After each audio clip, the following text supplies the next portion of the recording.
The family courts are a highly antagonistic environment. You know that these court dates chip away at your soul. Family law statutes are very, very vague. I am so guilty of going to court and sitting through hearings, not saying a word, 3-day trials, 5-day trials, not objecting to a single thing, because I figured, well, if I object, I'm going to look difficult. And they're using their own opinions on whether or not you get to parent your child.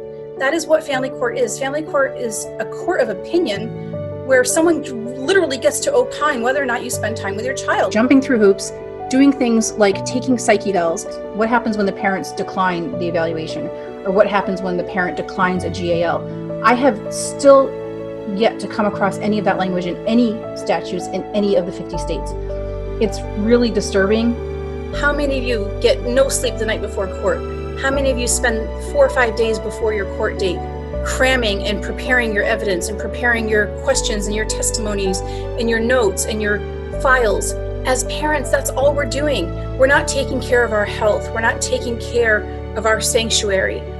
Now, if you're being taken to court because someone else wants to take something from you, you're not going to court to litigate. You're going to court to preserve what you already have. And you know that by the time you get into court to complain about it, it's going to be 3 or 4 or 5 weeks in the future. And what's going to happen? Your ex gets a slap on the wrist and you're still out all that money. And the judge can do that solely on their own opinion of your child's best interest. And you want way more protection than that. We as a society have never, ever flourished when we're letting the government run our lives. It doesn't work. As parents, we have not figured out how to be masterful in this area. We go into panic mode, we go into survival mode, we become re-traumatized.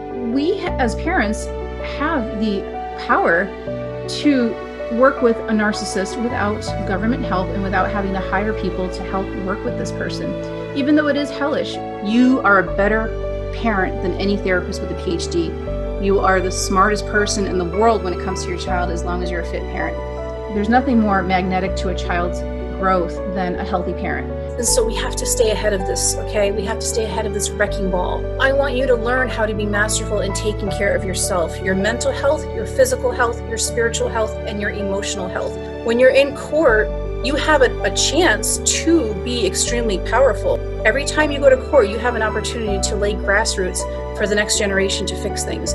These are all things that are going to increase your vibration. And when you have higher vibrations, you can better handle toxicity. You just neutralize the nastiness. You just have to trust that it will be fixed. Our kids will not suffer the way we have. We can do this.